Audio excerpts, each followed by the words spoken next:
Something strange just landed in the desert outside of Las Vegas, and today I'm the first person allowed inside to see it. We're back in Boulder City, Nevada, just 30 minutes from the Las Vegas Strip, and what we're here to see isn't a ride. It's not a movie set. It is literally the Las Vegas area's newest attraction, a brand new alien museum, and no one has been inside yet. It comes from the same weird, brilliant, twisted mind that created Boulder City's premier attraction, Tom Devlin's Monster Museum, out here just near the Hoover Dam. Like I said, 30 minutes away from the Strip, which is already one of my favorite roadside attractions in the entire United States because it's all handmade. My friend Tom Devlin that built this place was the king of the B movies. He worked in makeup effects, everything from X-Files to superhero movies to B horror movies. And since it opened in 2017, I've been coming out to visit the Monster Museum and seeing it grow and grow and grow. From a little tiny spot where people kind of pull over like, what is that, Monster Museum? To an attraction that people come from all over the world to visit. So it is now epic. It's packed with creatures and monsters and spooky stuff, all handmade right here at the Monster Museum by Tom Devlin himself and his small crew of talented artists. And now my friend Tom has done it again. Because today, April 1st, 2025, and no, this is not an April Fool's joke, Tom Devlin is opening up Outpost 51 Alien Museum. Look at that, extraterrestrial research and collection facility of Boulder City, Nevada. Because surprisingly, although Nevada is home to the real Area 51, where we've been, by the way, up until now in the Las Vegas area, there have been no alien-focused museums. And what I like about my friend Tom is rather than sitting around wondering why there isn't such a thing, he just decided to up and build one himself. And before anybody else gets to come inside after the ribbon cutting ceremony that's gonna happen later today, in just a few hours in fact, Tom has invited me to be the first paying guest inside the doors to check out phase 1 of Outpost 51 Alien Museum. Before we get inside and even take our first look, I gotta say two things. One, I love roadside attractions. I love them anywhere and everywhere. And I love the history of roadside attractions, which ties into point number 2. This is, like I said, just phase 1. When I first went to Tom Devlin's Monster Museum, it was tiny. You could walk through the whole thing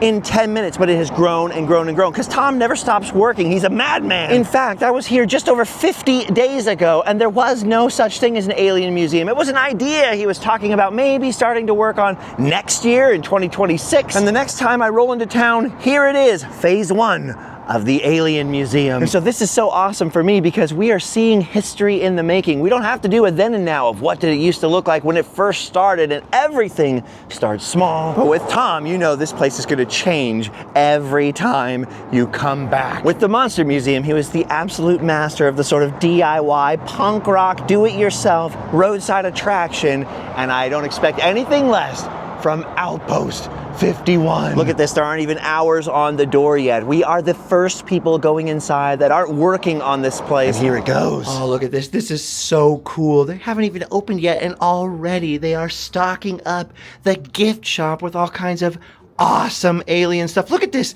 There's alien fresh jerky in here. Extraterrestrial masks. Look at this. There's tons of DVDs. There's already a whole bunch of alien books in here. The classic Area 51 arcade game is in the house. There's everything from sick shirts to alien air fresheners to an alien lava lamp, alien statues, alien plushies. Look at this. This is awesome. This is such a throwback to the 90s. Man, I had a girlfriend who had one of these. I am so pumped up to be here, and this is all just the beginning. That is the craziest thing about this. That's why I get so stoked to visit anything on a phase 1, you know? Look at this. You got card games, you got beanies, you got hats. I'm not leaving without one of these. Hair clips, pens, little cute aliens. Oh, you can even arm yourself with a ray gun just in case you meet any creatures inside of here. Dude, look at all these sick props up on top of the shelves. There's all kinds of old like Geiger counter looking things and boxes and military stuff. And everything smells like paint and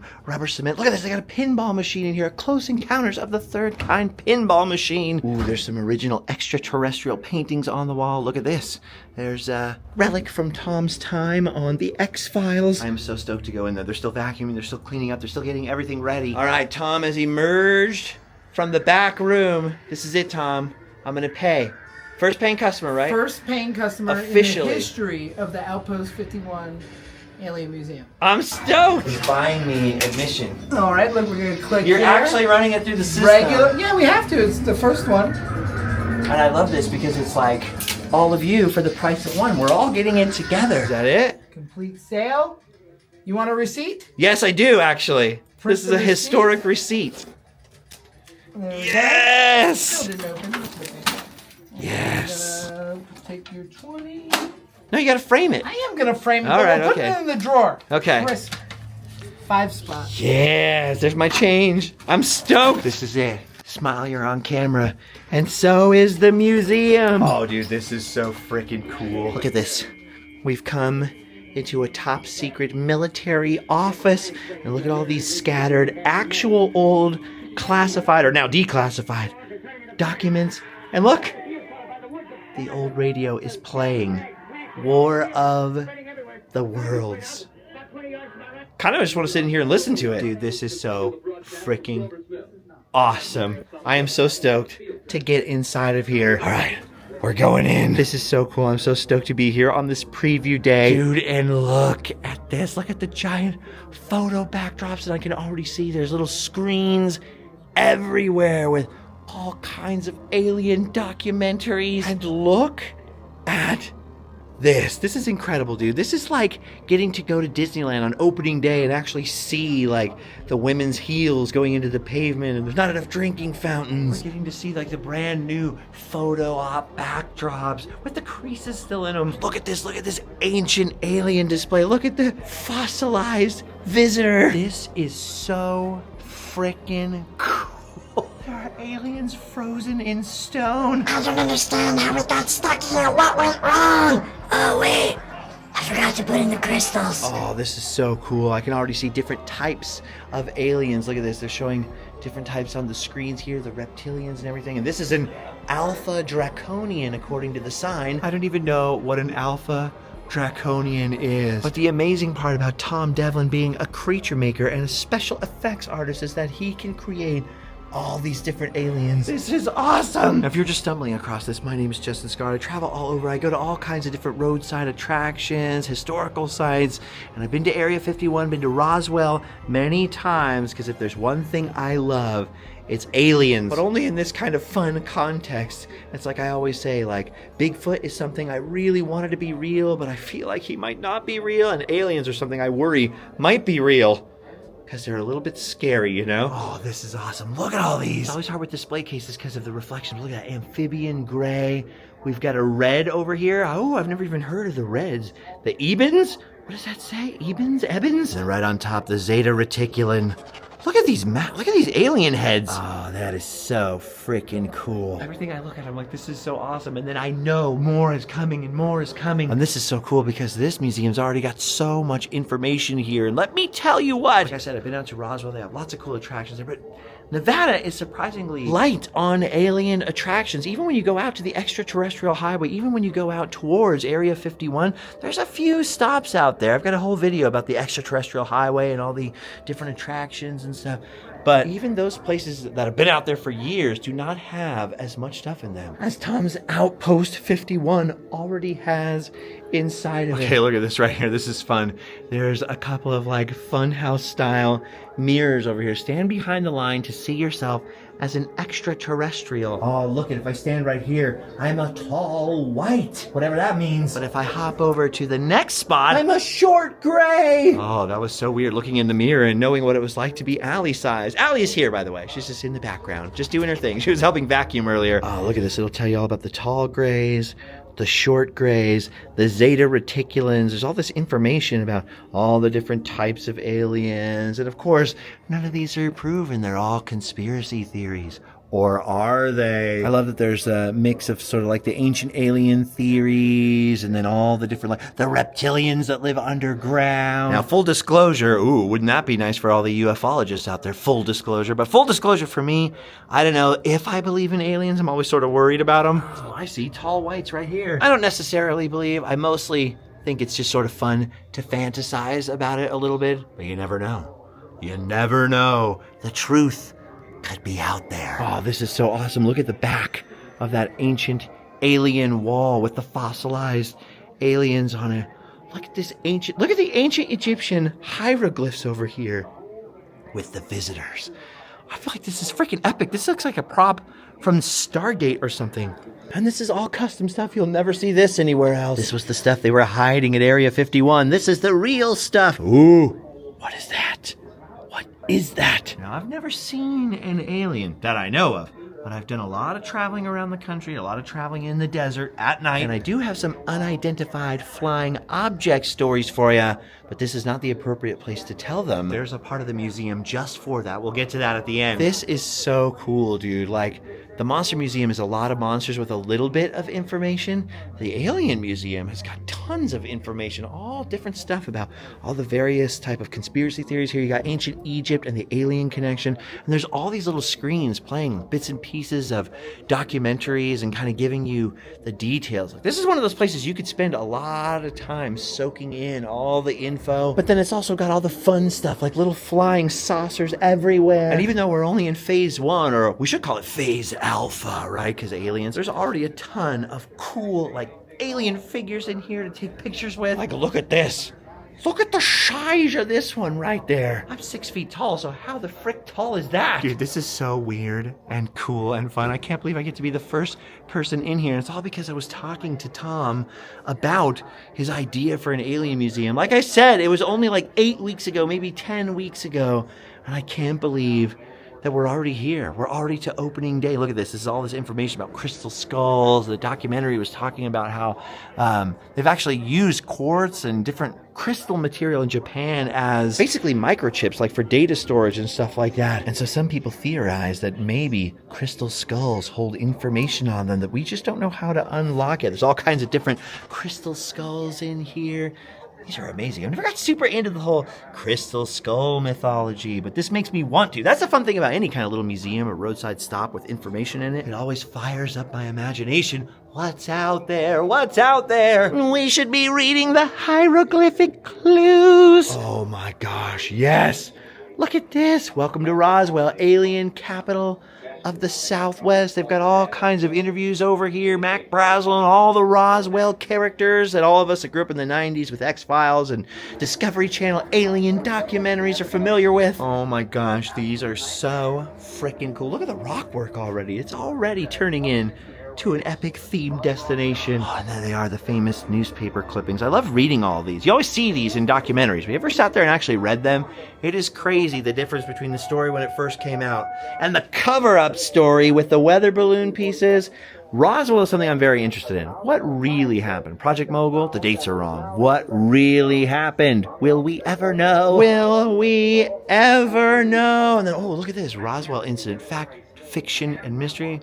Dude, I love this. You never think about this with attractions, with museums. You never think about all the work that has to go into creating these displays and writing up this stuff and imparting the information, much less the signage, the space, cleaning the carpet. And I know in this instance, this building was like junked out from the previous owners. Like I said, it was a Native American trading post, jewelry, pottery, stuff like that for years and years and years and years. No repairs, no nothing. So they've had to basically start from scratch in here. None of this was here. Nothing existed just 8 weeks ago. Okay, now some of these I don't know about. Okay, the famous alien abductions. There's the Betty and Barney Hill abduction. That happened in New Hampshire. I actually saw the location when Allie and I were back there last year. And then here's Travis Walton. That's the Fire in the Sky, Arizona thing. It's like very famous one. But I've never heard of this one, the Pascagoula incident. And I thought I knew a lot about aliens and alien abductions and whatever. So I'm already learning. Soon I'll have so much knowledge, my head will begin to swell. My eyes will grow larger with all the reading, and my nose will disappear. It will no longer be needed. Dude, this is so freaking awesome. And then, oh my gosh, look at this. What the heck? It's a crashed saucer. And look at it. It was full of tiny little aliens. It's kind of my favorite way to think about aliens, as being all little small creatures. This is so freaking awesome. One of my favorite things ever is little flying saucer models. I love like the classic flying saucer.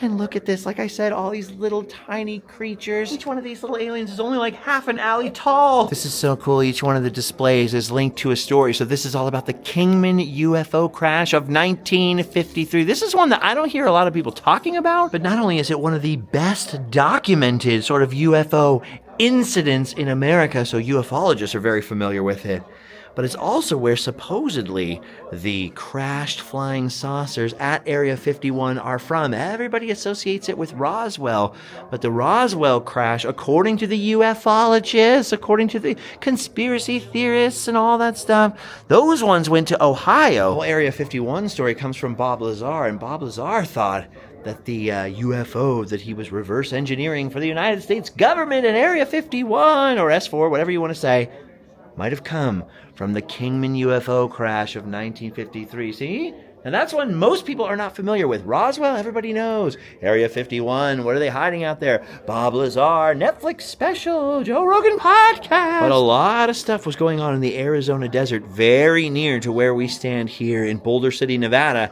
And all of that could be linked to what supposedly goes on in Area 51. I just love that they have all the little screens going with all this kind of information. So if you've never heard of one of these crashes, you can find out more about it. And I love this because this is basically local lore. Kingman is not far away from where we stand. It's right on Route 66, by the way. So if you're into Route 66 aliens, these are the aliens for you. And there's another piece of local lore in here that almost everybody in the local area is familiar with. All the old timers know this story. But unless you're actually from this area of Nevada, it's likely you have never heard of Buster the Desert Chimp. So what we have right here is an artist's rendition of what they think Buster might have looked like. And this is based on a skeleton they found in 1973 near Nelson's Landing, so down by the Nelson ghost town here. They originally thought what they found was the skeleton of a chimpanzee, and right here we have a replica of the remains of Buster the Desert Chimp. So they found remains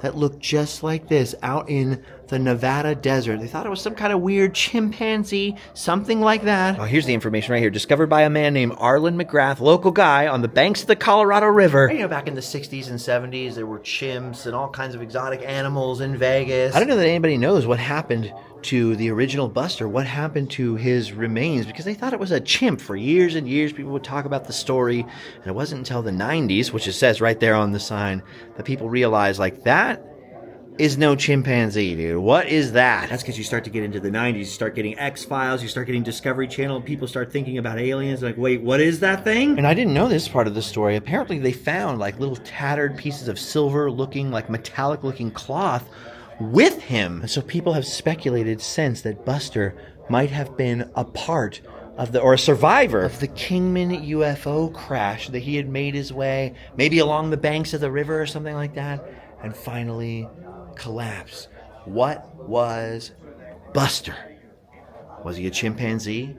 Was it just the skeletal remains of some kind of misidentified animal? Or was Buster the lone survivor of the real Kingman UFO crash of 1953? This is so cool. I can tell this is a custom piece here, done by the folks behind Tom Devlin's Monster Museum. Tom himself will make a lot of these alien creatures, but he's also got sort of an apprentice guy who he's also teaching to make movies, because of course Tom is also the man behind Plan 10 Pictures, making all kinds of B-movie horror movies out here. One of the guys who helps Tom on everything, all the movies and artwork and different projects, does a lot of the hand-painted stuff for the Monster Museum, but is now making creatures and even directing his own movie, is my friend Waleed, who's sitting over there at the Monster Museum right now. See, look at this. There's all kinds of information about Janet Airlines out to Area 51. There's a picture of Area 51 itself. So all kinds of Area 51 information back here. The extraterrestrial highway sign. So we traveled the entire extraterrestrial highway last year, as a matter of fact, about 1 year ago. I've got a whole video about that. Here's like Groom Lake information. And there's the info on Bob Lazar himself and the craft he was supposedly working on, reverse engineering crashed UFOs for the United States government. What are they hiding, friends? What are they hiding? Is it just a secret military installation for our nuclear-armed aircraft? Is it just Air Force personnel out there? Or is something more sinister going on in the Nevada desert? You be the judge. So right here, here's another story I'm not super familiar with. Jason Sands and the Blue Alien Encounter. And it's all about this creature he says he encountered out in the desert. It's a little blue, a little non-human. Like over here, they've got the podcast interview going. But there's a ton of information on this sign, basically describing the incident. Master Sergeant Jason Sands, in 1994, out near Area 51, flagged down by a lone figure standing in the middle of a dirt road with a perfectly clean military battle dress uniform, who had blue skin, no ears, and large black eyes. So here you go. You got Master Sergeant Jason Sands, apparently, and the blue alien he encountered in the Nevada desert. This is so cool because if I know Tom Devlin, and I think I do, I know that everything in here is going to be plussed and upgraded and maxed out to the 10th power. Like, all of this is going to become 10,000 times more epic over time. I am just so freaking stoked to be in here. Like I said, this is like getting to see Disneyland the morning before the opening day ceremonies, or it's like getting to see Knott's Berry Farm when the ghost town was first under construction, or Walter Knott was stacking up those first rocks to make his first display volcano. Oh, and look at this. Do you guys remember the alien autopsy video? Do you remember this? Back in the day, nobody knew if the alien autopsy video was real, actual United States government footage, or if it was an elaborate hoax. It's something people used to argue and argue and argue about. It was probably the greatest moment for UFO fans of the mid-1990s, that grainy black and white video surfacing and everybody debating on whether it was a real video of a real autopsy on a real extraterrestrial or not. This footage was so weird and realistic and gross looking that for a while, even the special effects wizard Stan Winston thought it could be real. And it was one of those things that if you were alive in the 90s and you were into aliens and sci-fi and conspiracies and all that kind of stuff, this was the subject of crazy debates at Mile High Comics in Anaheim, for instance, with all the different comic book Star Trek nerds and myself all standing around. Have you seen it?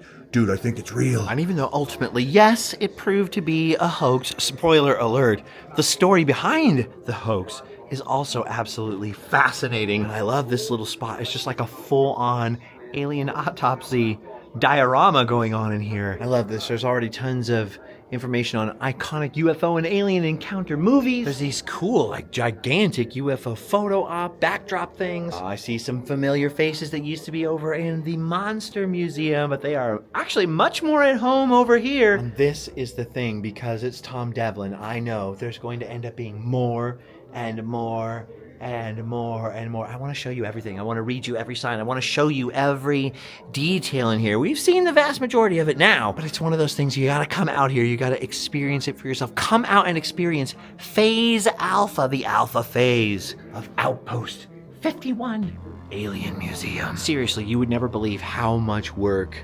opening something like this, even in the Phase 1 stage, takes. Like, it takes so much effort, so much work, so much creativity, so much money. And like I said, the first time you went through the Monster Museum, you could probably get through the whole thing in like 5 minutes. And that has grown and grown and grown so much. Now it takes quite a while to get through there and see everything. And not only that, every single time I come back, even a few months later, even the Monster Museum has changed since I've been here. And as much as I love monsters and movie monsters, I gotta say, the alien attraction, the alien outpost, is now my favorite thing. I cannot freaking wait to see how this grows and grows and grows over the coming years, really months even. And I am not kidding when I say I am so honored to be the first official paying guest of the Outpost. I cannot wait for some of you guys to experience this for yourselves, especially Phase 1. And full disclosure, normally Tom doesn't let me pay when I go in the Monster Museum, but I insisted that I had to pay and be the first paying customer here because I want to support this. You know, it's just going to grow and grow and grow, and every dollar is going to turn in to more and more secret artifacts being released from Area 51 and finding their way here to Boulder City. I'm just glad Julio is not here because he, unlike me, is not a fan of aliens at all. He's always talking about them. He's terrified of them. He's convinced that they're real and they're following him. He's crazy. Dude, how sick is all of this? And how much sicker is it that none of this existed a couple of weeks ago? In fact, this all happened basically a year ahead of schedule because Tom, who was next door, just happened to notice the guy moving out of this building, called the landlord and went, I want it, I want it. And if I'm remembering what he told me correctly, that was 50 days ago. So 50 days. And all of a sudden, the newest attraction in the Las Vegas area, the literal newest attraction in Nevada, is actually opening up to the public. And here's the thing, I got to be the first paying guest, but in just a little while, they're gonna have a little ribbon cutting ceremony. Some of Tom's friends are coming out, and I get to watch the people who are already fans of the Monster Museum come and see this for the first time. I'm stoked on this. This is so awesome. I come out to the Monster Museum all the stinking time. In fact, I'm actually doing a little meet and greet out here at the Monster Museum on April 5th, if you happen to catch this video before that happens. And I'm just so stoked that this exists, that now every time I come to the Monster Museum, I'll be able to come over and look at the alien stuff. I'm so stoked. And not gonna lie, I kind of want one of those lava lamps now. Plus, I need to be the first customer to get an Outpost 51 t-shirt. Some of the merch hasn't even arrived yet. There's no stickers yet, but I gotta get one of these patches. I gotta be the first one to get a patch. Ooh, or the hat. Yeah, I already got a lot of hats. But I must say, whoever designed these has got great taste. Oh, you know what, guys? The more I've thought about this, the more stressed out I am about these aliens. I don't like it. I don't like it at all. They could be real. They could all be real. Oh, this is awesome. I stepped outside the museum, and when I was out here before, there was no one, but people are starting to gather now because it is almost time for the official ribbon cutting ceremony out here at the Outpost 51 Alien Museum. This is so cool, dude. All the familiar faces from Plan 10 gathering up. Some of the local kids watching trucks run over pieces of plastic that fell in the road. That's the best part about kids. Every time a car hits a piece of plastic. Yeah! This is so cool, dude. I've done a lot of creative projects, made a lot of albums, made a lot of videos, made, you know, some tiki masks and some art and stuff. My favorite thing is three-dimensional storytelling, themed environments, all that stuff. I'm so jealous whenever Tom makes a physical, real-life thing. I always get so jealous, like, I haven't done anything. I want to make a thing, a place, a stuff. All right, they've managed to procure a ribbon. Apparently nobody in town had a ribbon. And any minute, we'll have the official ribbon cutting ceremony for Outpost 51 Alien Museum. Although the first real public day, the first day it's really going to be an operation, will be April 5th, 2025. The same day I had a little meetup over here. All right, everybody, come close, come close. Hey guys, thank you for coming out to Outpost 51 grand opening, the Alien Museum. Out here in Boulder City, Nevada. Oh yeah. You know, you would think there's a lot of alien space stuff to do in Boulder City or any surrounding area of Las Vegas, but there's not. So we're bringing it to the world, and it's coming from this otherworldly source. Anyway, our little dude is gonna cut the ribbon, and we are all gonna get to go in and experience something magical. This build was done over, I don't know, a little bit 2 days. little bit less than 3 months, and there's still a lot to do, but I'm so excited to share it with the world. Oh, that's Burbob right there. And now he's gonna cut the ribbon. You missed it. One more. Turn him over.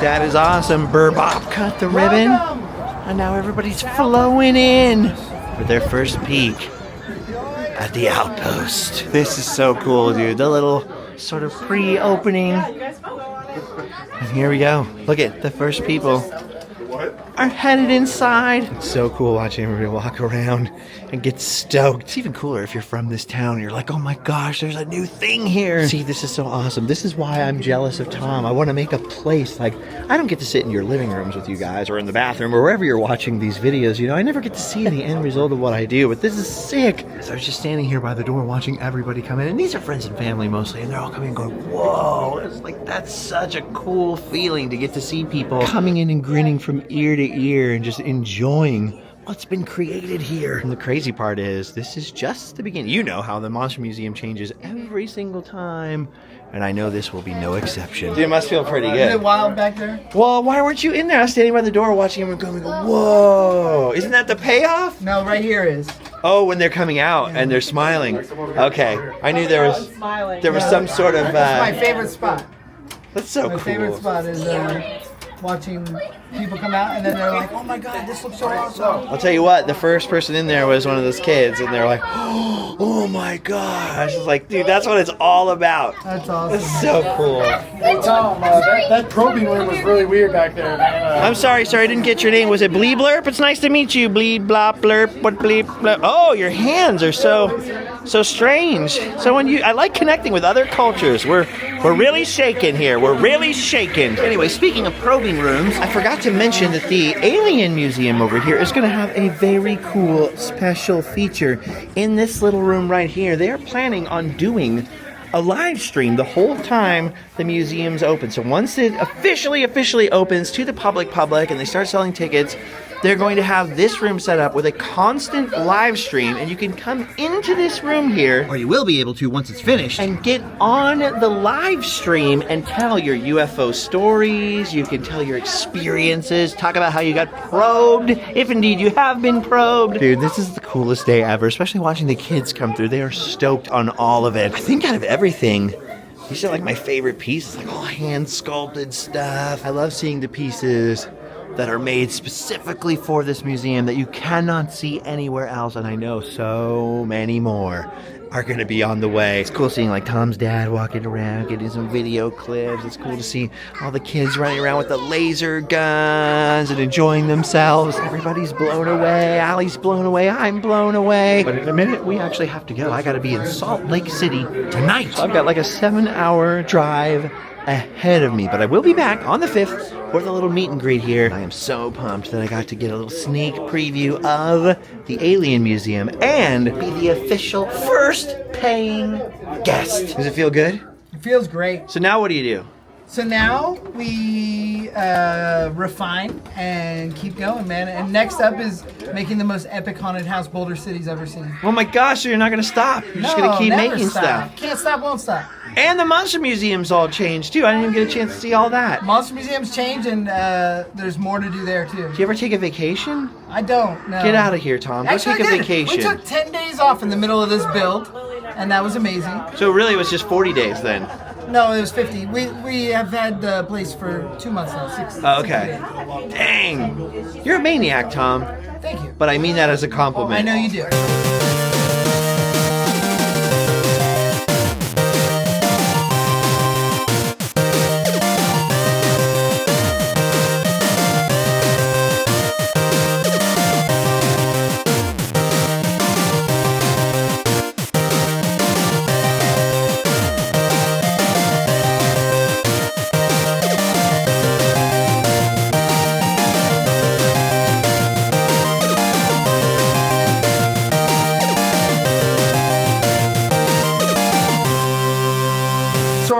Here with Outpost 51 is that Area 51, you go out there, you're going to get chased by the white trucks. But all of their overflow, all of that back stock and storage that they just have nothing to do, they've dropped here at the Outpost 51 where we keep it safe, and we break confidentiality a little bit as we let paying customers go look at some of the artifacts in the relics back. It could be a giant cover-up. We need to arm ourselves. Die, extraterrestrial invaders! Die, gas pumper!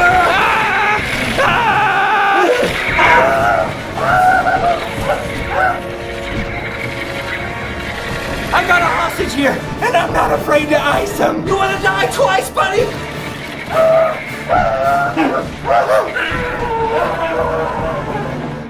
Okay, I think I got him. Nothing bad can happen now. Wait, what's happening? Ah!